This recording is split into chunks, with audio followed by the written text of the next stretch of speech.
Hello, ഇന്നത്തെ recipe ഒരു കൽത്തപ്പാണ്. Easy ആയിട്ട് കുക്കറിൽ എങ്ങനെ ഉണ്ടാക്കാമെന്ന് നോക്കാം. തലേന്ന് കുതിർത്ത പച്ചരി വെള്ളം ഒഴിവാക്കിയതിന് ശേഷം മിക്സിൻ്റെ ജാറൊക്കെ ഇട്ട് കൊടുക്കുക. 2-3 ഏലക്കായി, ചെറിയ 2 പീസ് പട്ട, ചെറിയ ജീരകവും 2 കയ്യിൽ ചോറും ഇട്ടിട്ട് കുറച്ച് വെള്ളം ഒഴിച്ചിട്ടൊന്ന് നല്ലോണം ഒന്ന് അടിച്ചെടുക്കുക. അതിന് ശേഷം അതൊരു പാത്രത്തേക്ക് മാറ്റി കുറച്ച് ഉപ്പും കുറച്ച് ബേക്കിംഗ് സോഡ ഇട്ടിട്ടൊന്ന് മിക്സ് ചെയ്യുക. അതിന് ശേഷം കുറച്ച് ശർക്കര ഉരുക്കിയതും കൂടി ചൂടോടെ വേണം മാവൊക്കെ ഒഴിച്ച് കൊടുക്കാൻ. കൈ എടുക്കാതെ നല്ലോണം ഒന്ന് ഇളക്കി കൊടുക്കുക. കുറച്ച് എള്ളും ഇട്ട് കൊടുക്കുക.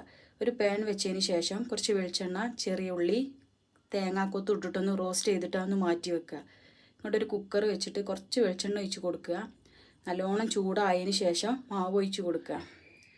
പിന്നെ അതിൻ്റെ മുകളിലായിട്ട് തേങ്ങാക്കൊത്തും ചെറിയ ഉള്ളിയും ഇട്ട് കൊടുക്കുക.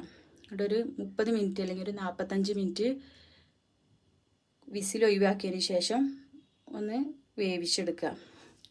അങ്ങനെ കൽത്തപ്പം, അതായത് കുക്കറപ്പം ഇവിടെ റെഡിയായി. എല്ലാവരും ഒന്ന് ട്രൈ ചെയ്യുക. നല്ല സോഫ്റ്റായി വന്നിട്ടുണ്ട്.